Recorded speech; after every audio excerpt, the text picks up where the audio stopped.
আসসালামু আলাইকুম। Hello everyone, কেমন আছেন সবাই? আই হোপ সবাই অনেক ভালো আছেন। আল্লাহর অশেষ রহমতে আমিও পরিবার নিয়ে ভালো আছি।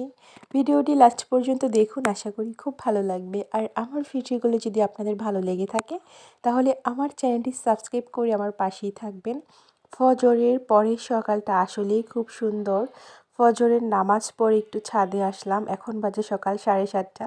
একটু হাঁটাহাঁটি করলে শরীর অনেক ভালো থাকে। আর এটা কি জানেন? আশা করি কম বেশি সবাই চেনে, এটা হচ্ছে টক ফল। আমি ইউটিউবে একটা আপুকে দেখেছিলাম যে এই টক ফলের চাটনি বানায়, তো দেখি রেসিপিটা দেখে তারপর আমি একদিন বাসায় ট্রাই করে দেখব। আর এই যে এই মসজিদটা দেখতে পাচ্ছেন, এটা হচ্ছে আমাদের বাসার পাশের মসজিদ, একদম কাছে। আমরা এই মসজিদে নামাজ পড়ি। এখানে মহিলাদেরও উপরে নামাজের ব্যবস্থা আছে। আর এখানে দেখেন আমার সিমের টালটা, মাশাল্লাহ ফাঁকে ফাঁকে অনেকগুলাই সিম ধরেছে। তো এখনও খাওয়ার উপযুক্ত হয় নাই, যখন ছিঁড়বো সেটার ভিডিও আপনাদের সাথে শেয়ার করব। তো প্লিজ আমার কলিজার আপন ভাইয়ারা, যারা যারা আমার ভিডিওটি দেখবেন অবশ্যই কমেন্ট করবেন। আপনাদের একটা কমেন্ট পেলে কিন্তু আমার ভিডিও বানাতে অনেক উৎসাহ জাগে। এখন গাছগাছালিতে পানি দিয়ে দিব। আর আমার হাতে যে ছোট্ট বালতিটা দেখতে পাচ্ছেন, এটা পানির মধ্যে ভিজে থাকতে থাকতে ভিতরে একদম শ্যাওলা পড়ে গেছে। এই যে এখানে বেগুনের গাছ লাগানো হয়েছে, এখনও ছোট আছে, 2 বেলা করে পানি দিই। ইনশাল্লাহ যত্ন করলে আসলে সব কিছুই সুন্দর হবে, তাই না?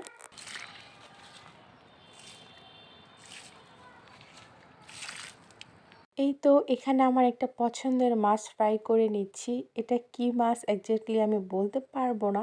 শুনেছি এটাকে নাকি কোকিলা বলে। আমি শিওর না, একদম নট শিওর হয়ে বলছি। তো এই মাছটার মধ্যে না ইলিশ মাছেরও ফ্লেভার আসে, এর জন্য মাছটা আমার এত ভালো লাগে। আর ইলিশ মাছ পছন্দ করে না এরকম মানুষ তো পাওয়াই যাবে না।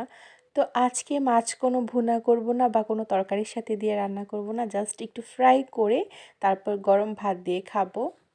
এই তো আমার মাছ কিন্তু ফ্রাই করা হয়ে গেছে, একটু মোচমোচা করে ভেজে নিলাম। মাছে যেহেতু প্রচুর পরিমাণে কাঁটা থাকে, তো আমি না এত কাঁটা বেছে ভাত খাই না, মানে মাছ খাই না।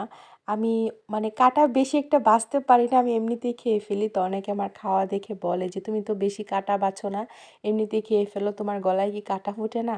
তো আমার এটা অভ্যাস হয়ে গেছে, মানে আমি অনেক কাঁটা, অনেকে দেখি যে মানে মাছ খাইলে একদম কি সুন্দর করে কাঁটা বাছে, তো আমি বড় কাঁটাগুলো ফেলে দিয়ে ছোট কাঁটাগুলো চিবিয়ে খেয়ে ফেলি। এই তো আমার সবগুলো মাছ ভাজা কমপ্লিট।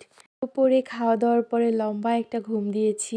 এখন ঘুম থেকে উঠে জানালার পাশে বসে চিপসের প্যাকেট আর চানাচুরের বয়ম নিয়ে একটা দৃশ্য দেখছি। দেখেন আপনারাও, এখানে 2টা ছাগল নিয়ে আসছে। ওই যে আমি ভিডিওতে দেখিয়েছিলাম আপনাদের সাথে যে আমার দেবরের ছেলে হয়েছে, তো ছেলে হলে তো 2টা ছাগল দিতে হয় আকিকার জন্য, আর মেয়ে হলে তো একটা দিতে হয়। তো এই যে আজকে ছাগল নিয়ে আসছে, একটা ব্ল্যাক কালার একটা হোয়াইট কালার, মাসাল্লাহ খুব সুন্দর লাগছিল দেখতে।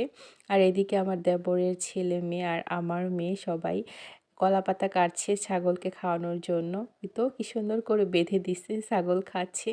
কালকে আকিকার কাজ সম্পন্ন হবে আলহামদুলিল্লাহ। দেখি কতটুকু কি ভিডিও আপনাদের সাথে শেয়ার করতে পারি। আর এখানে একটু সন্ধ্যার টিফিন খেয়ে নিচ্ছি, ডিমের চপ। তো এটাই ছিল আমার আজকের ছোট্ট ব্লগ। ভিডিওটি ভালো লাগলে লাইক কমেন্ট অ্যান্ড শেয়ার করতে একদম ভুলবেন না। আজকের মতো টাটা, আসসালামু আলাইকুম।